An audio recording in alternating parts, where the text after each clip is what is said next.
तो एक तो ये जो डायगोनल निकाला था, है ना, इससे आई थिंक इससे पहले तो कुछ नहीं दिया था, तो ये डायगोनल में AC निकालने को बोला था तूने।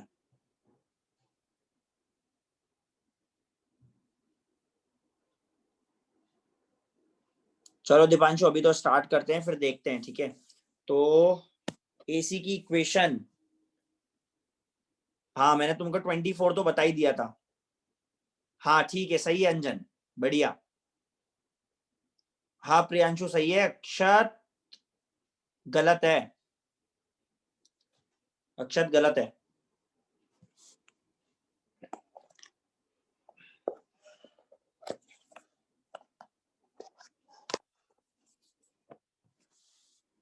पेन कहाँ गया, ये रहा।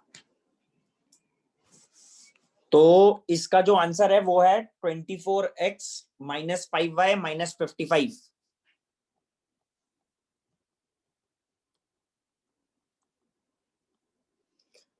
पर जैसा कि अपने को लग रहा है कि इजी तरीका तो वही रहेगा कि तुम लाइन को इंटरसेक्ट करा के पॉइंट से निकाल लो, वो बेटर रहेगा। इसमें तो गलतियां कर देते हो, वैसे काफियों ने सही दिया है आंसर।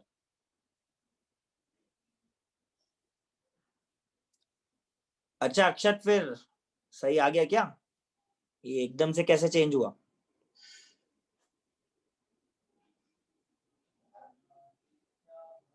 चलो तो जिस, हाँ मतलब तुम, काफी लोगों ने आंसर दे रखा है, सही है, सबका सही है। अक्षत कैसे एकदम से चेंज हो गया है लास्ट में? अच्छा ठीक है, चलो ठीक है ठीक है। तो फाइनल आंसर ये है। तो एज सच गलती की होगी तो बस कैलकुलेशन में ही की होगी, करना तो कुछ नहीं था। तो अब जो तुम्हें तरीका सही लग रहा है, इजी लग रहा है, उससे हमें एग्जाम या टेस्ट में जब भी अगर बाई चांस क्वेश्चन आता है तो उससे करना है। तो एक तो पॉइंट निकाल के कर सकते हो और अदरवाइज ऐसे। चलो ठीक है आर्यन, है ना, वैसे पहले ही कर लिया करो, भूल जाते हो, है ना। तो फिर पेयर ऑफ स्ट्रेट लाइंस हमने देखा था, और ये तीन कंडीशंस देखी थी, रियल, डिस्टिंक्ट, रियल कोइंसिडेंट और इमेजिनरी के लिए, और M1 M2 और ये सब देखा था, ठीक है। तो अब इस पे क्वेश्चंस लेते हैं अपन, एक भी क्वेश्चन हमने लिया नहीं था, है ना। तो ये डिफरेंस ऑफ द रूट्स भी बता दिया और ये भी बता दिया। तो पहला क्वेश्चन लिखो इस पर, show that equation 6x square minus 5xy plus y square बराबर 0 represents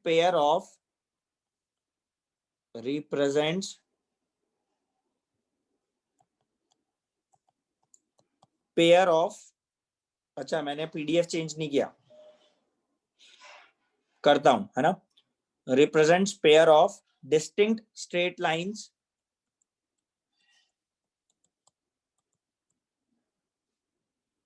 each passing through 0 0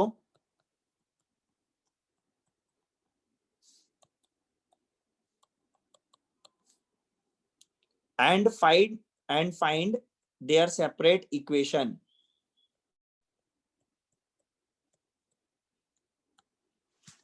So show that the equations represent pair of distinct straight lines each passing through 0 0 and find their separate equations. तो directly अगर separate equations ही निकाल लोगे तो ये prove हो जाएगा, है ना। तो और नहीं तो अगर प्रूफ करना है तो फिर वो एच स्क्वायर और AB वाली चीज देख लो, कि अगर H square greater then AB होगा तो रियल एंड डिस्टिंक्ट लाइंस होगी। तो वो बस प्रूफ करने के लिए, तो वैसे दिख रहा है H square is greater than AB है ना, या नहीं?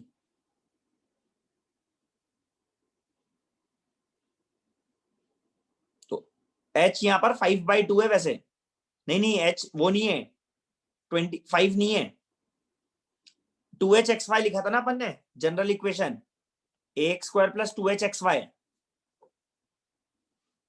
है ना। तो एक तो वो, तो एक बार मैं इसको कट करता हूं, है ना, एक मिनट रुको।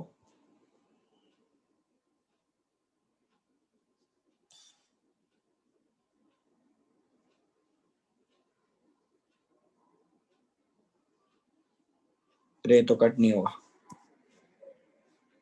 चलो ठीक है, इस क्वेश्चन को इधर ही कर लेते हैं, फिर नेक्स्ट PDF पे जाऊंगा।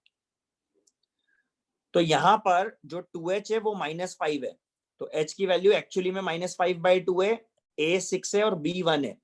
तो अब यहां पर वैसे देखना चाहिए कि h square should be greater than ab होना चाहिए। तो h स्क्वायर हो गया 25/4 और ab हो गया 6, तो ठीक है, बड़ा है। तो है ना, डायरेक्टली इसको h मत ले लेना। हाँ तब भी हो रहा है, ठीक है ना, पर फिर भी गलती मत करना वो 2hxy वाली। तो ये तो हो गया। अब इसको सेपरेट इक्वेशन में कैसे करें? तो इसको डायरेक्टली जैसे हम क्वाड्रेटिक इक्वेशंस को स्प्लिट करते हैं ना, वैसे डायरेक्टली स्प्लिट कर सकते हो। तो बस यही सोचो कि प्रोडक्ट में चाहिए तुमको 6 और सम में चाहिए -5। तो ऐसे कौन से दो नंबर्स हुए जिसमें तुम्हें इसको स्प्लिट करना चाहिए? प्रोडक्ट में 6, सम में -5, -3 -2।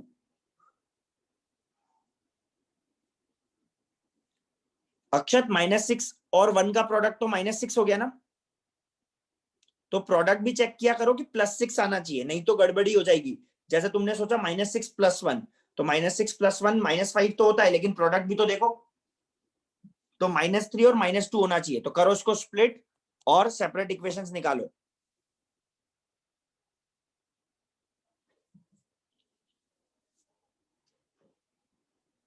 करो उसको स्प्लिट।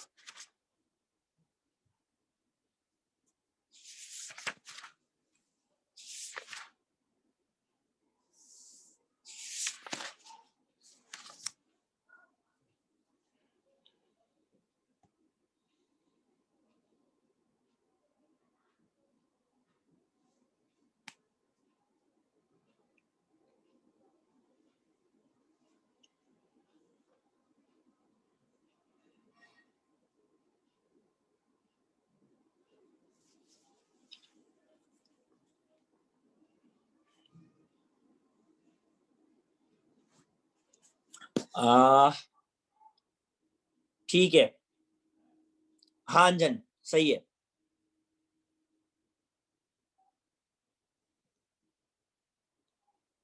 ठीक है अक्षत, सही है। तो आई थिंक ये तो सबका आ ही रहा होगा।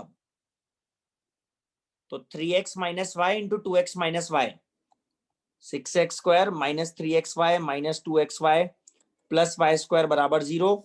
इसमें से हम कॉमन लेंगे 3x, तो 3x कॉमन लिया तो बचा 2x - y, और इसमें से 2x - y चाहिए तो -y बाहर ले लो। तो सेपरेट इक्वेशंस आ गई, 3x बराबर y और 2x बराबर y, दैट इज y बराबर 2x और y बराबर 3x। ये दो इक्वेशंस है। तो वैसे तो डायरेक्टली अगर वो कर लेते हैं इनको स्प्लिट, तो वहीं से देख सकते थे कि हाँ this represents pair of two straight lines जो कि ओरिजिन से पास करती है, लेकिन फिर भी h² ग्रेटर देन ab वाला भी अपन ने देख लिया। क्लियर है सभी को? तो इस तरह से हम बिल्कुल स्प्लिट करके क्वाड्रेटिक इक्वेशन जैसा ये कर सकते हैं, है ना। और बाकी ज्यादा अगर वैसे सोचना है तो सभी को क्या कर सकते थे, x² से डिवाइड, तो फिर वो y/x में क्वाड्रेटिक बन जाती, तो वैसे भी कर सकते थे। तो फिर वो y/x है ना, फिर क्या बनती, फिर वैसे बनती कि ये इस तरह से y/x में डिवाइड कर दो, तो y/x -2 और y/x -3, तो स्लोप 2 और 3 आता, तो वैसे आता। तो वैसे भी कर सकते हो या डायरेक्टली ऐसे भी कर सकते हो स्प्लिट। तो क्लियर है? बढ़े आगे।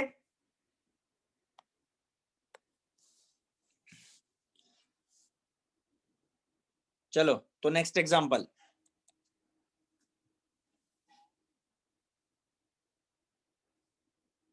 हाँ बिल्कुल, आर्यन ने बिल्कुल सही बोला कि देखो पूरा क्वाड्रेटिक ही है ना, पूरा क्वाड्रेटिक है।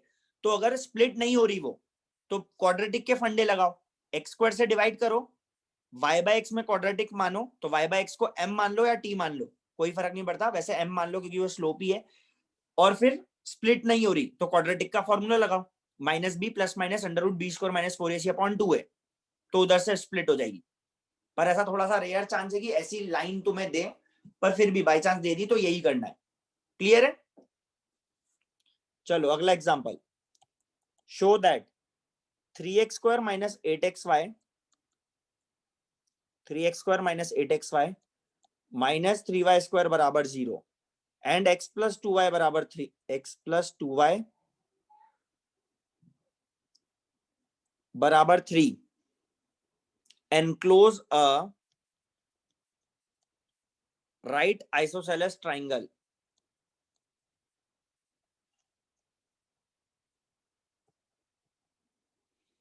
Find area of this triangle.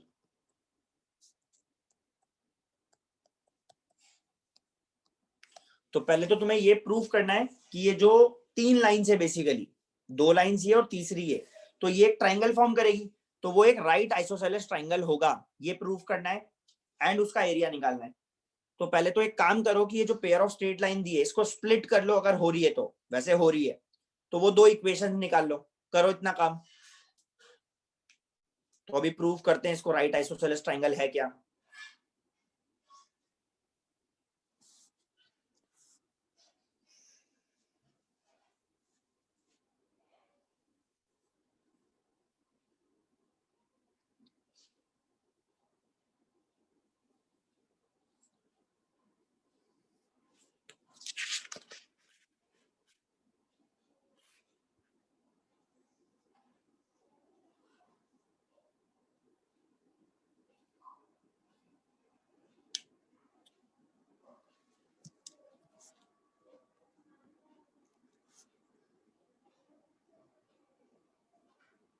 हाँ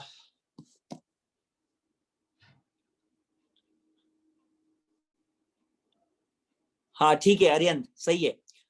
तो देखो ये जो दोनों लाइंस आई, क्या ये दोनों लाइंस परपेंडिकुलर है जो आई? स्प्लिट करके मेरे को लाइंस तो बताओ। तो स्प्लिट करके एक तो चेक करो कि दोनों लाइंस परपेंडिकुलर आ रही है क्या। तो जो तुमने स्प्लिट करा वो लाइंस तुम्हारी आ रही होगी, एक तो y बराबर -3x और एक लाइन आ रही होगी y बराबर x/3। देखो मतलब y प्लस 3x और 3y माइनस x ये फैक्टर बन रहे होंगे। इतना तो आई थिंक सबका बना होगा, क्योंकि प्रोडक्ट में चाहिए -9, तो -9 + 1 में स्प्लिट कर सकते थे इसको। तो ये सबका बना इतना, मतलब ये ऐसे फैक्टर बने होंगे y plus 3x into 3y minus x, या नेगेटिव में जो भी है ना, बन गया। तो इसका मतलब है ये जो दोनों लाइंस है इनको थोड़ा सा प्लॉट करते हैं। देखो परपेंडिकुलर है ना, इसका स्लोप 1/3 और इसका स्लोप -3 है, तो m1 m2 चेक कर लो।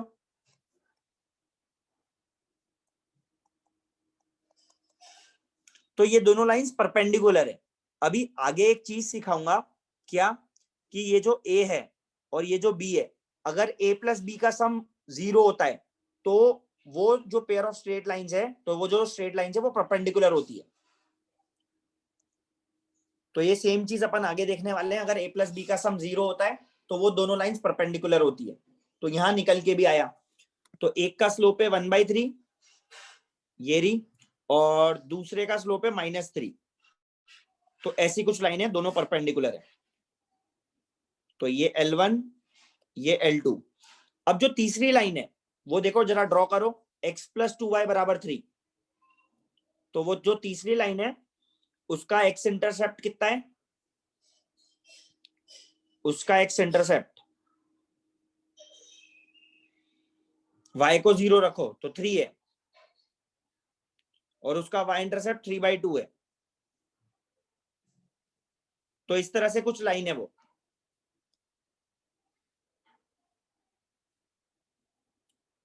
तो L1 L2 और इसको नाम दे देते हैं L3। तो अब हमें प्रूफ क्या करना है कि ये एक राइट आइसोसेलेस ट्राइंगल है ना। तो ये राइट आइसोसेलेस ट्राइंगल है, वो इंटरसेप्ट बस मैंने बनाने के लिए देखा था लाइन को। तो ये राइट एंगल ट्राइंगल तो है, आइसोसेलेस के लिए क्या प्रूफ करें बताओ। मान लो ये पॉइंट ए है, मतलब ओ ए और बी, तो बहुत सारे तरीके हैं आइसोसेलेस प्रूफ करने के। तो जैसा कोई बोल रहा है, हाँ हाँ, तो काफी लोग तुम यही बोल रहे हो कि साइड्स का length any two side equal, any two नहीं दीपांशु, एनी टू नहीं, ओ ए और ओ बी चेक करना पड़ेगा। तो ठीक है, ये भी एक आसान तरीका है कि ए निकाल लो और बी निकाल लो इंटरसेक्ट करा के, और ओ ए और ओबी का लेंथ चेक कर लो। तो अगर वो दोनों बराबर आए तो ये राइट एंगल आइसोसेलेस ट्राइंगल हो जाएगा। अगर बराबर होंगे तो ओ ए और ओबी, क्योंकि वो ए बी तो हाइपोटेनस हो गया। और कोई तरीका?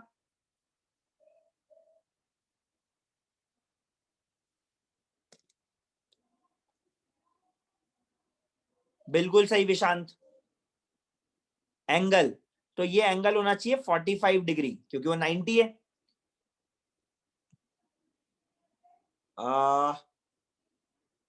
अरियन तुम्हारे वाले पे आता हूं एक बार। तो ये एंगल 45 डिग्री प्रूव कर दो। तो L1 और L3 के बीच में, तो ये ज्यादा आसान पड़ेगा मेरे ख्याल से, क्योंकि तुम्हें तीनों स्लोप पता है। M3 का स्लोप कितना है? -1/2। तो L1 और L3 में tan थीटा निकाल दो, तो करो, इजी ये पड़ेगा। तो वो 45 डिग्री तुम्हें प्रूफ करना है, निकालो।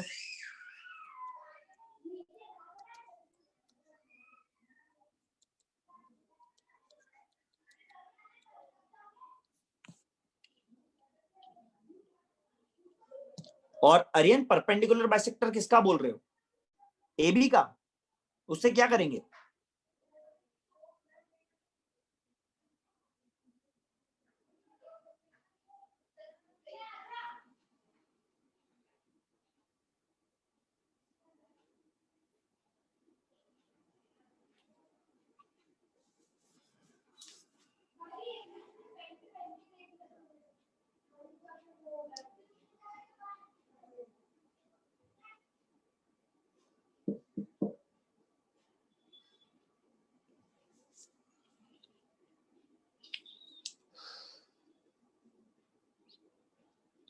आ रहा है क्या ये tan थीटा की वैल्यू 1?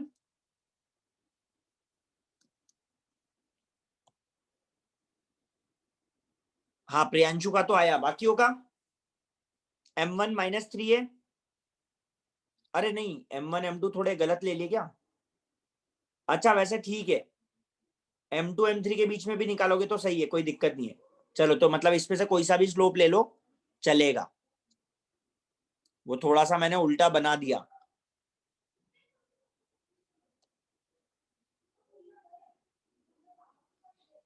है ना। उल्टा क्या बना दिया कि L1 का स्लोप पॉजिटिव है, तो M1 ये है और M2 एक्चुअली में ये है, डायग्राम के हिसाब से।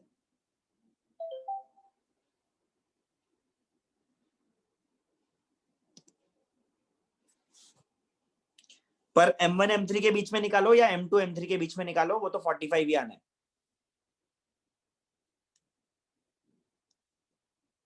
अरियन था, 1 मिनट। तो ये tan थीटा 1 आ रहा है, तो इसका मतलब थीटा इज 45 डिग्री, तो हेंस प्रूव्ड। अब एरिया के लिए क्या करें? हाँ अरियन, क्या बोल रहे हो? आइसोसेलेस ट्राइंगल का परपेंडिकुलर बाइसेक्टर कोऑर्डिनेट से पास करता है, मतलब ओरिजिन से पास करता है सर। है ना। तो आइसोसेलेस ट्राइंगल का, हाँ, उसका परपेंडिकुलर बाइसेक्टर, तो परपेंडिकुलर बाइसेक्टर मतलब एल्टीट्यूड। तो सर ए मतलब बी का परपेंडिकुलर बाइसेक्टर निकाल के वो ओ से पास ओरिजिन से, करेगा, वो प्रूव कर सकते हैं ना? वो ओरिजिन से अगर पास कर गया तो, यस सर। है ना। जैसे मान लो, हाँ, ये OAB, ये तुम्हारा आइसोसेलेस ट्राइंगल है, तो यहाँ पर ये दोनों एंगल बराबर है। तो जो सही बात है, जो हम परपेंडिकुलर ड्रॉप करते हैं, है ना, जो हम परपेंडिकुलर ड्रॉप करते हैं एल्टीट्यूड, वही मीडियन होता है, तो वो बाइसेक्ट भी करता है। तो सही बात है कि perpendicular bisector passes through the vertex, तो ये भी प्रॉपर्टी का यूज कर सकते थे। तो काफी सारे ऑप्शन है, पर इजी से इजी देखना है अपने को। तो फिर वो परपेंडिकुलर बाइसेक्टर के लिए तो पॉइंट्स निकालने पड़ जाएंगे ना, ए और बी। तो फिर जब पॉइंट्स ही निकाले, फिर तो डिस्टेंस ही देख लो।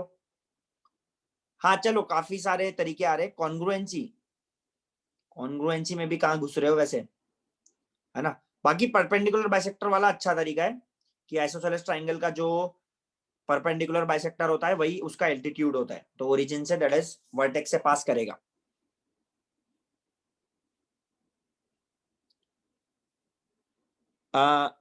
ये m3 इससे आएगा ना, इस लाइन का स्लोप। तो ax plus b y plus c का स्लोप क्या होता है, minus a by b minus coefficient of x upon coefficient of y। तो विशांत वहां से m3 आएगा। क्लियर है?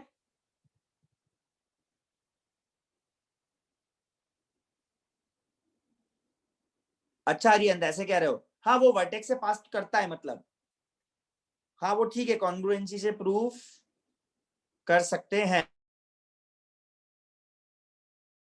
तो वो करता है, ये तो प्रॉपर्टी होती है वैसे, है ना। चलो अब आओ एरिया पे।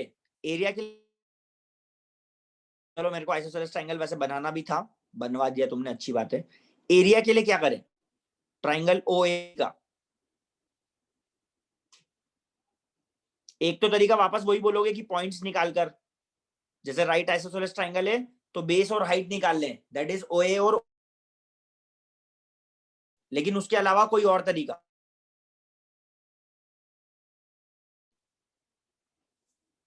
उसके अलावा कोई और तरीका।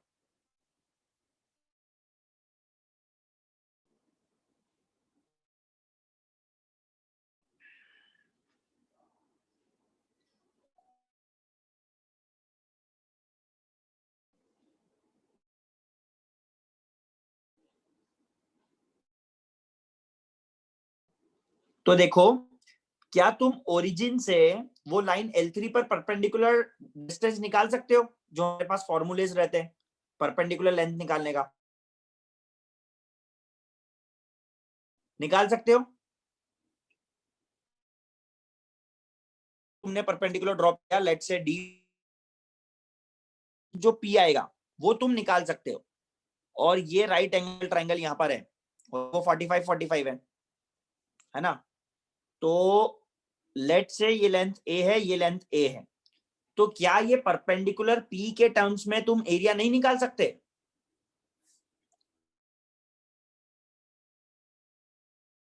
तो a square by 2 for an isosceles, क्योंकि वो दोनों ए बराबर है और half into base into height, तो ए और पी में रिलेशन क्या होगा, ए और पी में रिलेशन,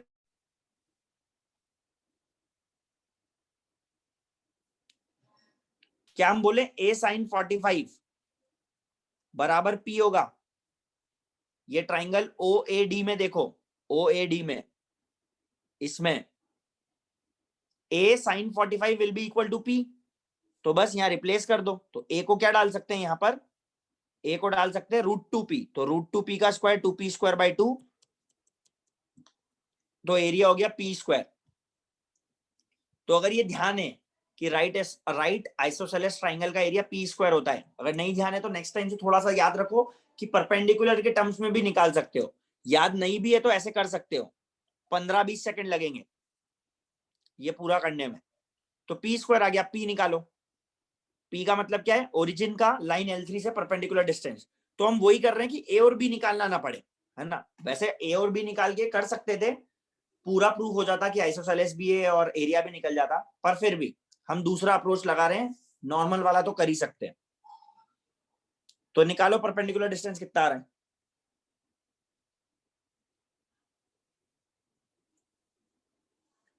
तो ओरिजिन का उससे परपेंडिकुलर डिस्टेंस कितना आ रहा है,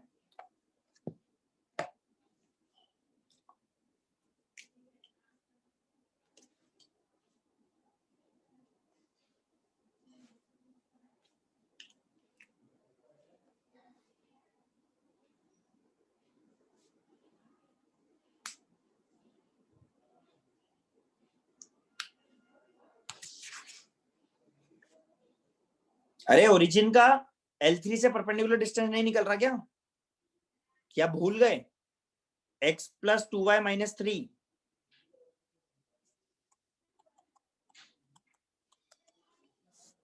हाँ प्रियांशु, नहीं नहीं नहीं, एक और, नहीं अरियंत, तो इसका ओरिजिन से जो परपेंडिकुलर डिस्टेंस है वो क्या होता है, 0,0 इसमें सेटिस्फाई करो, तो -3 अपॉन अंडर रूट ए स्क्वायर प्लस बी स्क्वायर, तो 1 + 4 का मॉड्यूलस, तो 3/√5, तो एरिया क्या हो जाएगा, पी स्क्वायर, तो 9/5। तो देखो आसान है, अगर तुम्हें थोड़ी सी चीजें ध्यान है कि ये सब भी कर सकते हैं, है ना, कि पी स्क्वायर होता है, या चलो निकाल लो। क्लियर है क्वेश्चन? आगे बढ़े।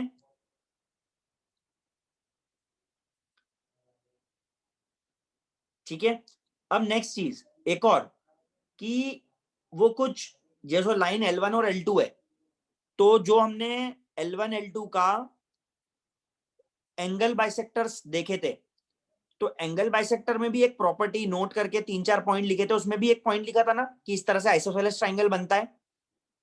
तो क्या मैं बोलूं line L3 will be parallel to angle bisector of L1 L2, जो ये वाला इसका एंगल बाइसेक्टर रहेगा, क्या L3 इसके पैरेलल रहेगा? हमने एक पॉइंट देखा था ऐसा ही, कि एंगल बाइसेक्टर के पैरेलल लाइन अगर तुम ड्रॉ कर दो तो वो इक्वली इंक्लाइंड होती है L1 और L2 से। तो ये लाइन इक्वली इंक्लाइंड ही तो है, L3 45-45 पे कट कर रही है। तो एक प्रॉपर्टी ये भी है, थोड़ा सा ये प्रूफ करने के लिए यूज कर सकते थे कि एंगल बाइसेक्टर्स निकाल लेते L1 L2 के, तो वो जो नेगेटिव वाला स्लोप रहता वही स्लोप L3 का होना चाहिए, तो वो निकल के आता। तो एक और चीजें अपन देख रहे हैं इसमें क्या क्या हो सकता था। समझ में आई बात? आगे बढ़े।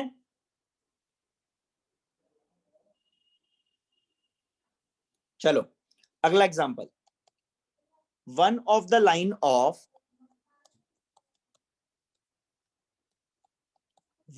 Line of 3x square plus 2hxy minus 7y square बराबर 0 bisects the angle between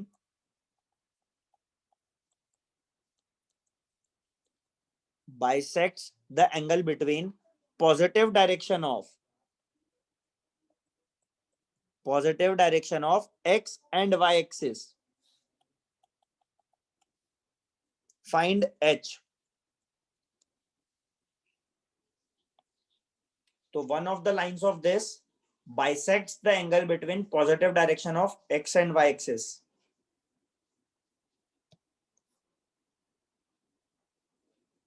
तो h निकालना है। नोट करो क्वेश्चन, फिर करते हैं इस पे आगे बढ़ते हैं। तो वो लाइन जो positive direction of x axis और वाई एक्सिस को बाइसेक्ट करती है, जो एंगल ये मतलब 90 को बाइसेक्ट करती है, तो वो लाइन का स्लोप कितना होगा? हाँ बिल्कुल अरियंत, तो ये जो लाइन होगी इसका स्लोप कितना होगा? 1, क्योंकि ये 45 डिग्री होगा।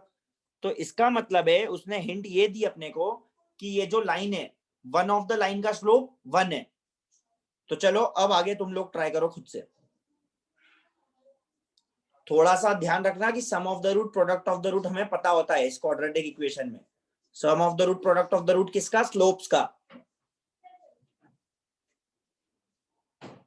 चलो वो लास्ट क्लास में देखा था हमने, लास्ट पीडीएफ में।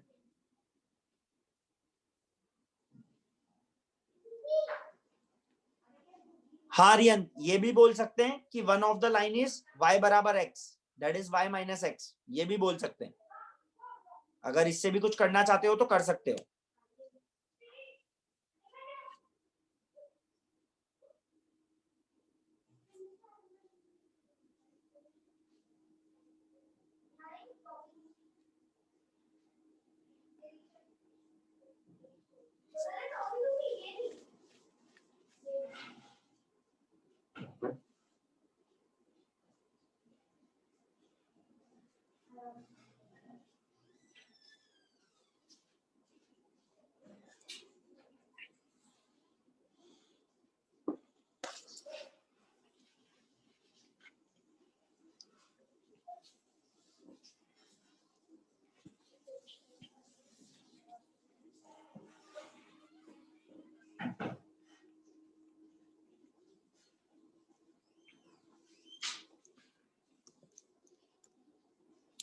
तो one of the line will be y बराबर x, ये भी बोल सकते हो।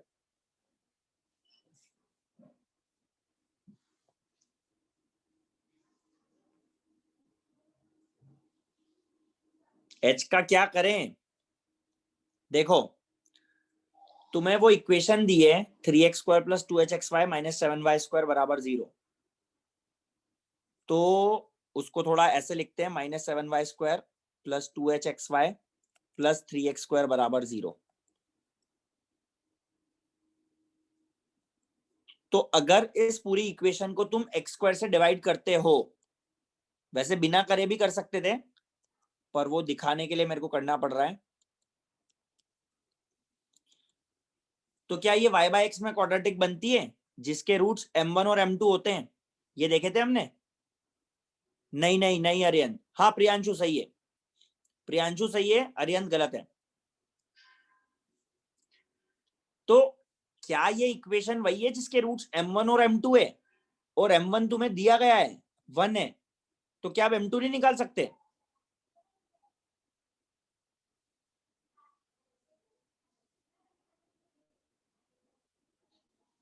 तो इस तरह से सोचना था, और वैसे तो बिना डिवाइड करे भी सोच सकते थे, है ना।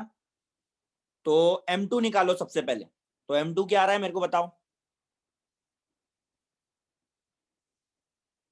तो m2 निकाल सकते हो बिल्कुल, उल्टा कर दिया ना प्रियांशु, अरियंत उल्टा कर दिया।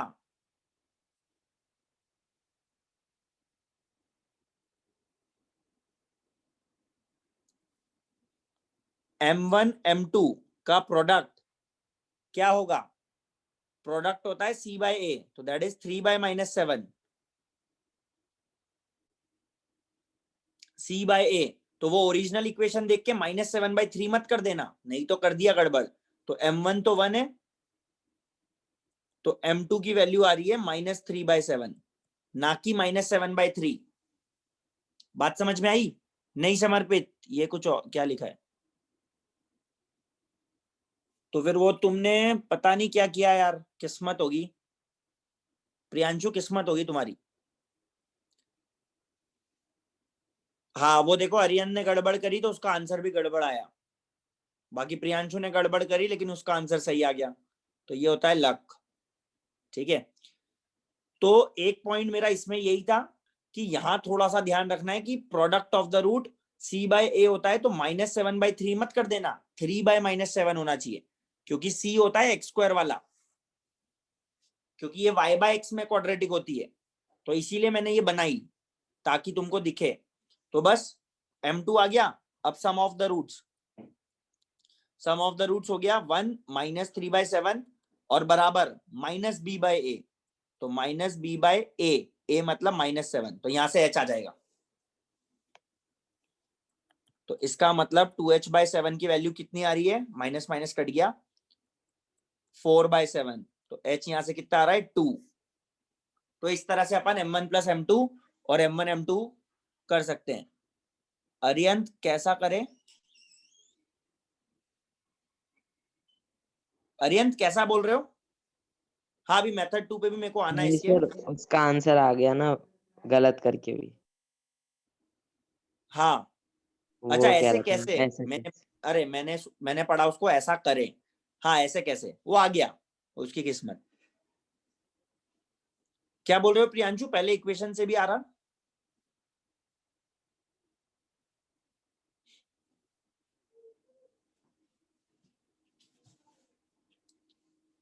चलो, तो इससे यही सीखो कि 3x वो मतलब क्वाड्रेटिक किस तरह की, और ए बी सी क्या रिप्रेजेंट करते हैं वो क्वाड्रेटिक में, c/a और b -b/a। b तो समझ जाओगे वो -2h ही है, मतलब b बराबर 2h ही है, लेकिन a और c में कंफ्यूजन कर लोगे अगर ध्यान नहीं रखा तो, है ना। बाकी अब मेथड 2 भी देख लो।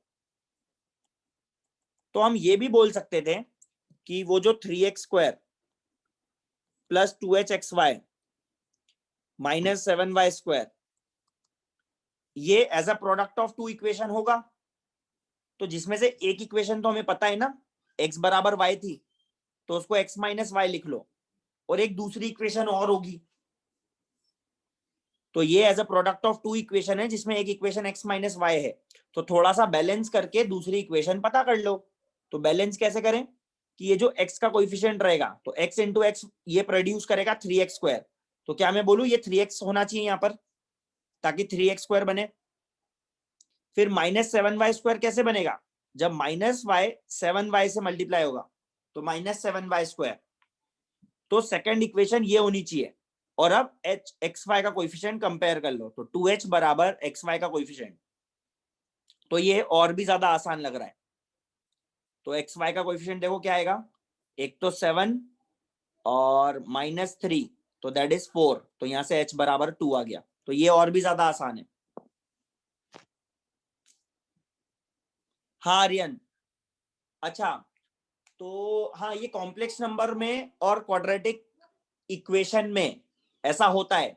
तो लॉन्ग डिवीजन से तुमने सीखा होगा, लेकिन ये वाला भी बेटर तरीका होता है। अब देखो यहां पर लॉन्ग डिवीजन से डिवाइड करने जाओगे तो h में शायद उलझ जाओगे, लेकिन अगर ये बात समझ में आ रही तो ये बहुत बेटर है ऐसे डायरेक्टली। तो तुम बस ये देखो ना कि x का कोएफिशिएंट क्या होगा, उससे x² बनेगा। y का कोएफिशिएंट क्या होगा, उससे -7y² बनेगा। तो उससे मैंने x और y के कोएफिशिएंट निकाल लिए और फिर xy का कोएफिशिएंट बैलेंस कर लिया। तो लॉन्ग डिवीजन, कुछ क्वेश्चन हाँ वैसे भी होते हैं कि क्यूबिक इक्वेशन को लीनियर से डिवाइड करो, बाय क्वाड्रेटिक को क्वाड्रेटिक से डिवाइड करो। तो वो तुम लोग उससे करते होगे लॉन्ग डिवीजन से, लेकिन ऐसे भी सीखो, ये ज्यादा बेटर अप्रोच रहती है।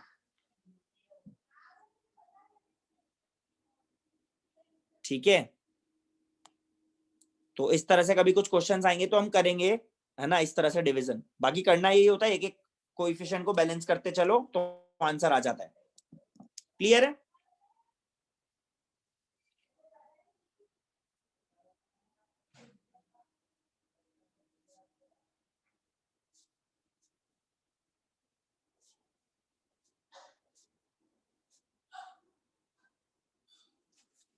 चलो तो आगे बढ़ते हैं, है ना।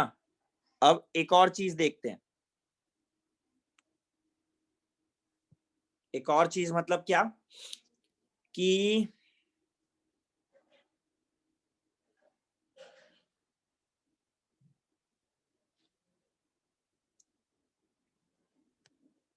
Equation of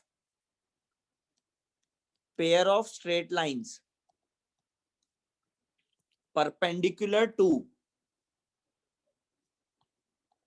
ax² plus 2hxy plus by² बराबर 0 इज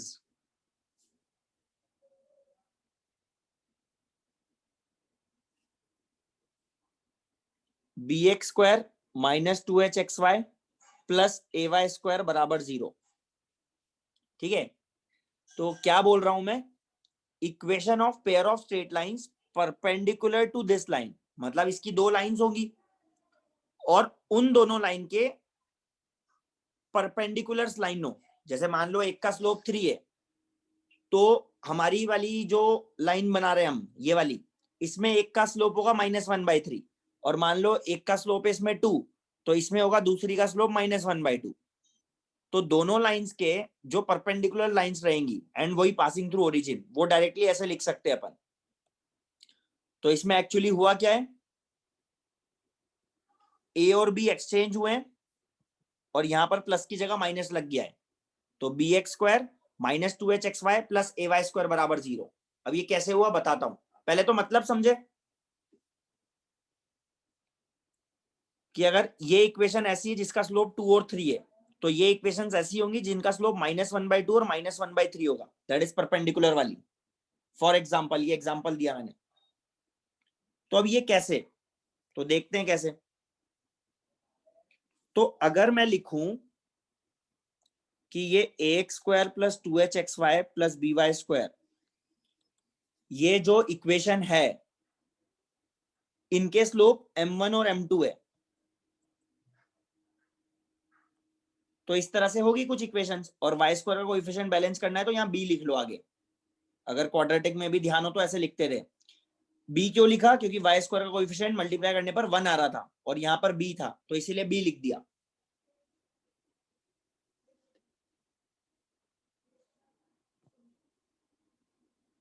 ठीक है, और बाकी अगर वैसे बोलूं कि b से डिवाइड कर दो इसको पूरी इक्वेशन को, तो y² plus 2h by b x y plus a by b x square बराबर y minus m one x into y minus m two x. ये इस तरह से है।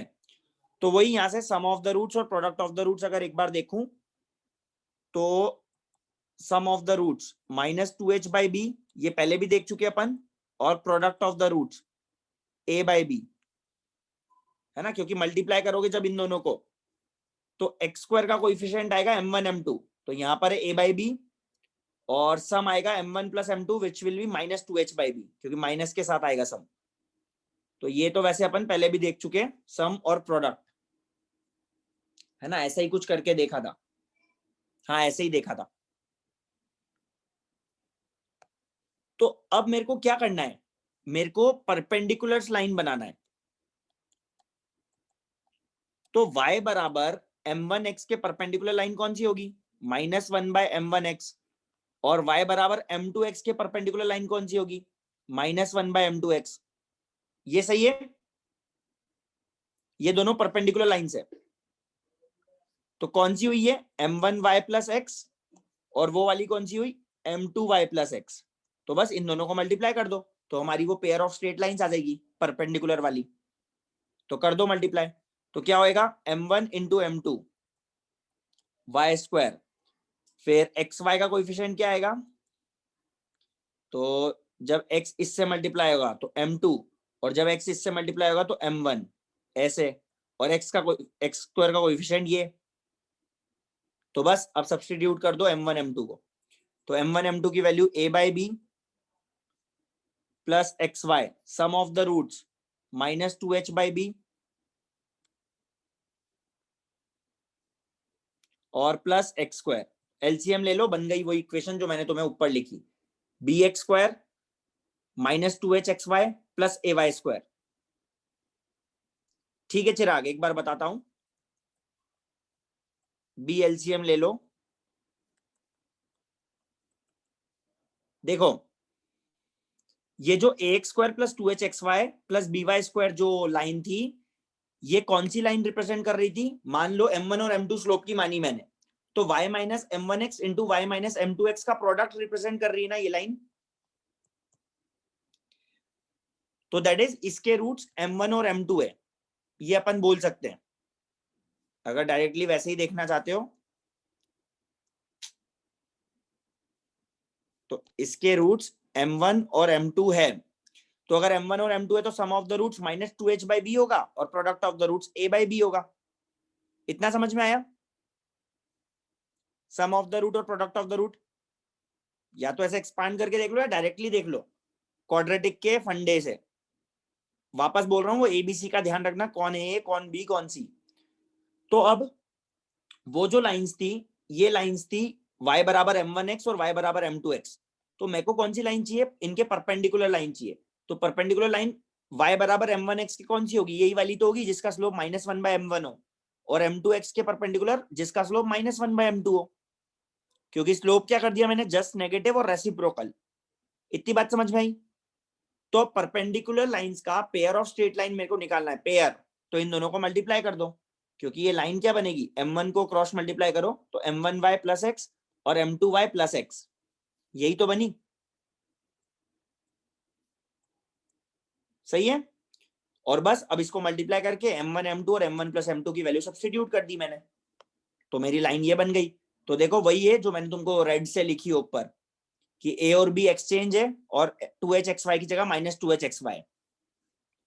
तो अब हम तो डायरेक्टली ध्यान रखेंगे कि परपेंडिकुलर्स वाली लाइन चाहिए, तो क्या करना है, ए और बी को एक्सचेंज और h की जगह माइनस h लगा दो।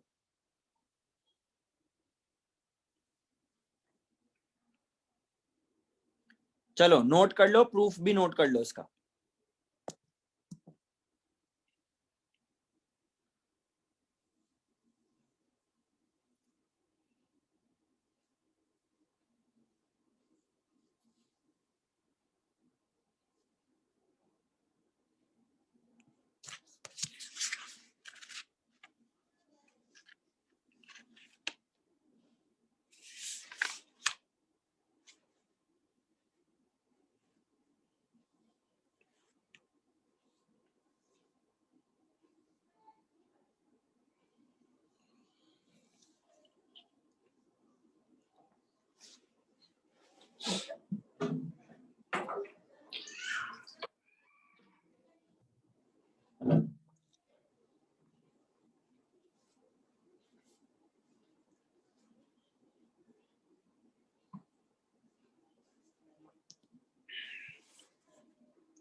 कर लिया note?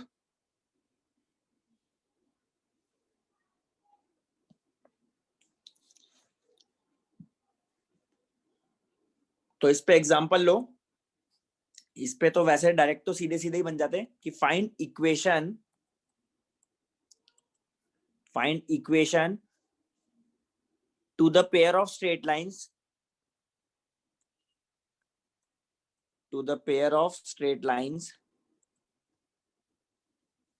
through the origin which are perpendicular to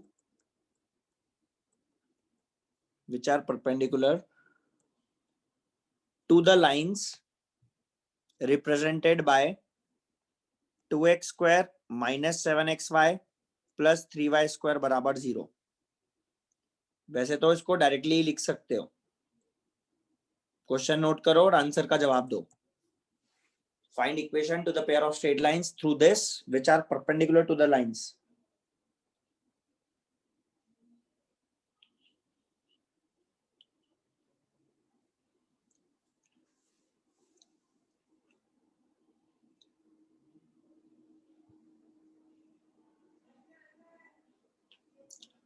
अगर टाइप कर रहे हो तो सिर्फ कोएफिशिएंट्स लिख दो इसी ऑर्डर में, एक्स स्क्वायर का, एक्स वाई का और वाई स्क्वायर का, मैं समझ जाऊंगा। वैसे तो कुछ करना ही नहीं है। हाँ, है ना? ठीक है प्रियांशु। बाकी जिनका हो गया है मतलब हाँ समझ में आई गया है। वैसे समझ में आई है क्या करना है, इन दोनों को एक्सचेंज करना है। तो 3x स्क्वायर और इधर प्लस लगाना है। तो 3 उधर गया, 2 इधर आ गया और प्लस 7xy। अब तुम्हारा टास्क ये है कि एक बार इनको स्प्लिट करके देख लेना, इनको भी और इनको भी। तो एक बार दिख जाएगा कि हाँ भाई परपेंडिकुलर है, तो कर लेना एक बार, ठीक है? ये भी स्प्लिट हो जाएगा वैसे और ये भी स्प्लिट हो जाएगा, ठीक है? चलो, तो एक और छोटी सी चीज देख लेते हैं इनमें, मतलब एक और फॉर्मूला या एक और कह लो कि angle between pair of straight lines. आगे बढ़े? हो गया डन? यहां तक सभी कुछ क्लियर?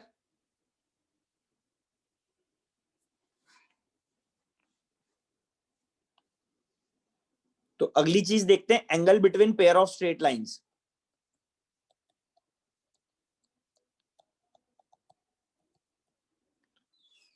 तो जो हमारा पेयर ऑफ स्ट्रेट लाइन है a x square plus 2h(xy)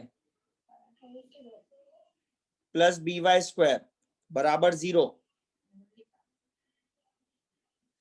हाँ रियंत, इतना ही था ये ऊपर वाला क्वेश्चन। बाकी ये है कि कुछ परपेंडिकुलर देके फिर और कुछ पूछ सकते हैं, जैसे अभी आगे और चीजें अपन देख रहे हैं।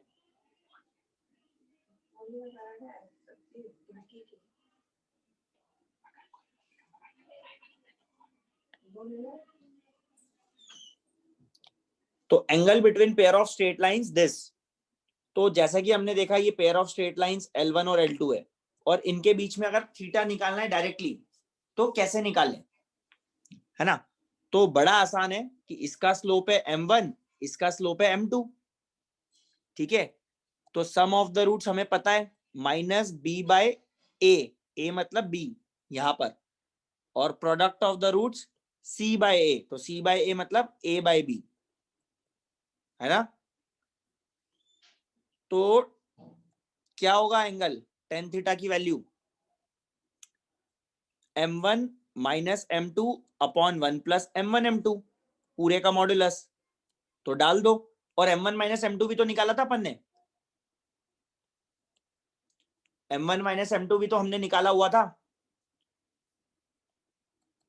m1 माइनस m2 का मॉड्यूलस क्या था, under root d by modulus of a, कल देखा था हमने, है ना? तो अंडर रूट ऑफ डी मतलब क्या था, 2 times of h square minus A B upon B. सही है? चेक कर लो एक बार, क्योंकि बी स्क्वायर माइनस 4ac। तो बस यहां सब्स्टिट्यूट कर दो, तो 2 times of under root h square minus A B divided by B, और यहां पर 1 प्लस m1 m2। तो m1 m2 कितना, माइनस नहीं, m1 m2 कितना, a बाई बी। तो ये बी एलसीएम लोगे तो बी से बी कट जाएगा, तो फाइनली आंसर क्या आ गया, और मॉड्यूलस तो पूरा लगा हुआ ही है। तो फाइनली आंसर आ गया कि टेन थीटा बराबर 2 times of under root H square minus A B upon B से बी कट गया और नीचे a प्लस बी का मॉड्यूलस। तो ये जो है पॉजिटिव वैल्यू आएगी। तो पॉजिटिव वैल्यू मतलब यहां से एक्यूट एंगल आने वाला है, इतना हम बोलेंगे, है ना। तो फॉर्मूला बड़ा आसान है। तो देखो ऊपर एच स्क्वायर माइनस ए बी आ रहा है, तो यहां से भी वो बोल सकते हैं कि अगर H square greater than A B होगा तो उनके बीच में एंगल होगा। अगर एच स्क्वायर बराबर ए बी है तो दोनों के बीच में एंगल 0 हो गया, तो कोइंसिडेंट लाइन। और एच स्क्वायर अगर ए बी से छोटा है तो इमेजनरी लाइंस। यहां से भी बोल सकते हैं वो जो चीज डिस्क्रिमिनेंट से बोली थी। ऑब्वियस सी बात है क्योंकि उसमें ऊपर डिस्क्रिमिनेंट ही आ रहा है ना, तो इसीलिए सेम बन रहा है। तो अब इसमें अपन 2-3 पॉइंट्स लिख लेते हैं। तो क्या लिखे? पहला पॉइंट कि if H square is equal to A B, हाँ ये तो हम वहां भी बोल चुके हैं, यहां भी बोल सकते हैं कि अगर एच स्क्वायर ए बी के बराबर है तो टेन थीटा 0 होगा। तो टेन थीटा 0 होगा मतलब एंगल 0 है, मतलब लाइंस कोइंसिडेंट होंगी। फिर दूसरा पॉइंट, अगर a प्लस बी 0 है, जो ऊपर वाले क्वेश्चन में मैंने तुमको बताया आइसोसेलेस ट्राइंगल वाले में। हाँ बिल्कुल प्रियांशु, प्रियांशु कह रहा है कि अगर ऑब्ट्यूज एंगल निकालना हो तो ये जो एक्यूट एंगल आएगा तो 180 माइनस ये एंगल कर दो तो ऑब्ट्यूज एंगल आ जाएगा उनके बीच में। ठीक है। तो अब ये नेक्स्ट चीज, a प्लस बी अगर 0 हो तो अगर a प्लस बी 0 हुआ तो टेन थीटा किधर चला जाएगा? टेंडिंग टू इंफिनिटी, मतलब theta will be equal to 90 degree, मतलब लाइंस आर परपेंडिकुलर। तो जैसा हमने उस क्वेश्चन में देखा था राइट आइसोसेलेस ट्राइंगल में, तो जैसे 3x² minus 8xy minus 3y square बराबर 0, तो ये जो लाइन है ये परपेंडिकुलर लाइन है। शायद यही एग्जांपल मैंने मान लिया था। जो भी है a प्लस बी का सम 0 होना चाहिए। तो अगर ऐसा है तो वो लाइंस होंगी परपेंडिकुलर। यहां से भी समझ में आ रहा है, मतलब यहीं से समझ में आ रहा है कि tan theta tending to infinity हो जाएगा। और हमने इसको स्प्लिट करके भी देखा था। क्लियर है? और एक तीसरा पॉइंट कि lines equally incline to X axis.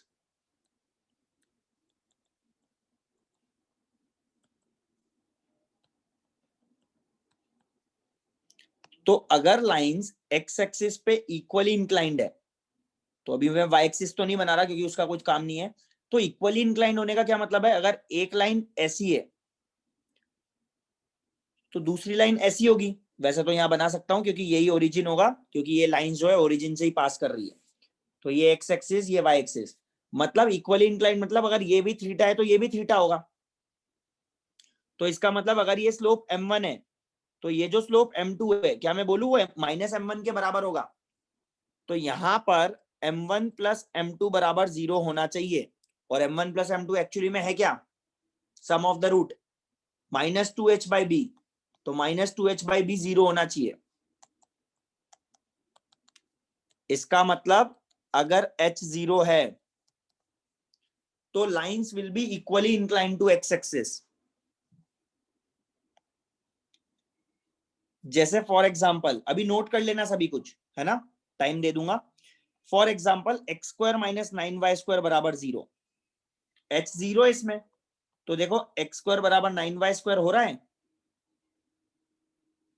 और अब यहां से लाइंस आ जाएगी x बराबर +-3y। तो ये इक्वली इंक्लाइंड लाइंस है क्योंकि एक है y बराबर x/3 और दूसरी है y बराबर -x/3। तो एक का स्लोप है 1/3, एक का स्लोप है -1/3। तो होगा इक्वली इंक्लाइंड। बस यहां पर शर्त ये है कि अगर बाई चांस यहाँ प्लस कर देते तुम, तो फिर वो प्लस कर देते तो x² + 9y² वो इमेजनरी लाइंस हो जाती। तो ऐसा ना हो कि वो इमेजनरी लाइंस हो। अपन इमेजनरी की नहीं, अपन रियल लाइंस की, रियल लाइंस के लिए बात कर रहे हैं। ठीक है ना। तो ये चीज का ध्यान रखना है। चलो नोट करो इतनी चीजें। कहां से करनी है? पूरा ही।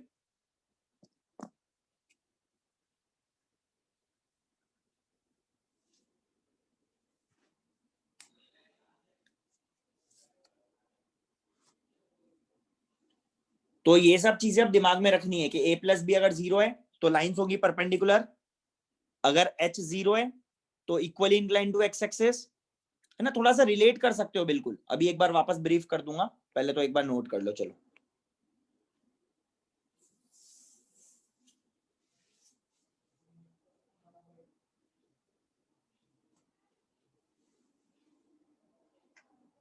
चलो अरियंत नोटेड, बढ़िया। बाकियों को भी थोड़ा सा टाइम दे देते हैं।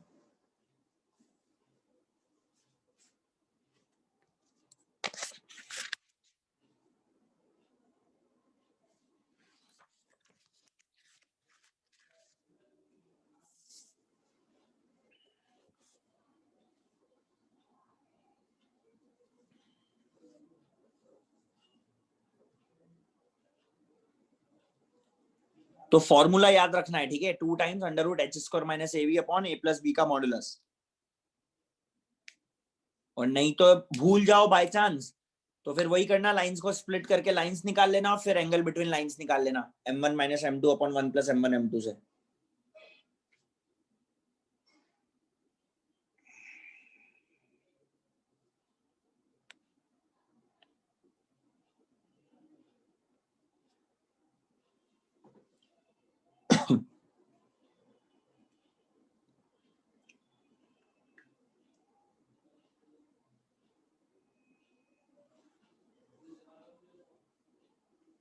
बस एक क्वेश्चन करा के अपन फिर, है ना, इसको बंद करेंगे।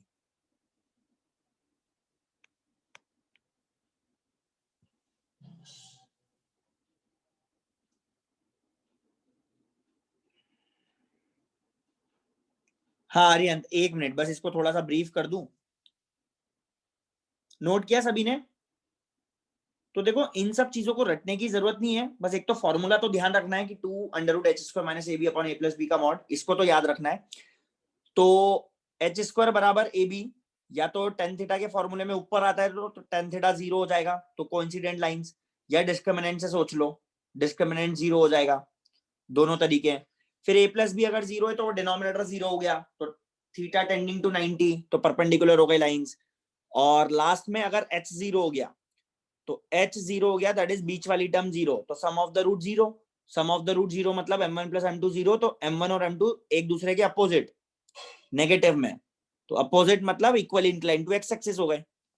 तो इस तरह से ध्यान रख सकते हो बड़ी आसानी से तीनों पॉइंट। चलो तो find angle between pair of straight lines, find angle between pair of straight lines 4x square plus 24xy plus 11y square बराबर 0। निकालो।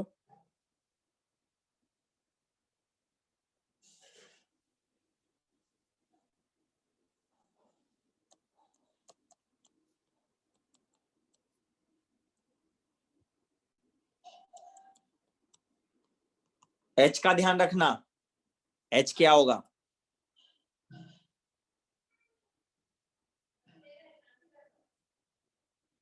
तो h 24 नहीं है, h 12 है, 2hxy।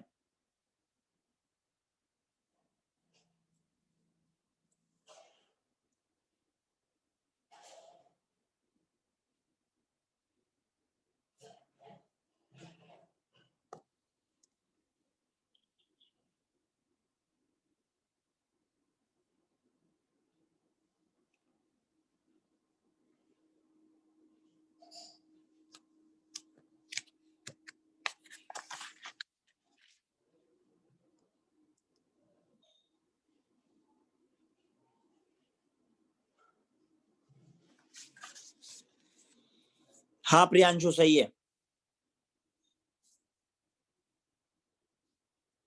अक्षत थोड़ा शायद मिस टाइप किया है, पर समझ सकता हूं अगर सही लिखा होगा तो। नहीं अरियन, गलत निकाला। तो टेन थीटा क्या होगा? 2 times of under root H square minus A B upon A plus B का मॉडुलस। तो अंडर रूट एच स्क्वायर मतलब 144 माइनस ए बी मतलब 44 अपॉन ए प्लस बी का मॉड मतलब 15, तो 2/15 इंटू 10, तो 5 से काटो तो 4/3 आ रहा है, 10 थीटा।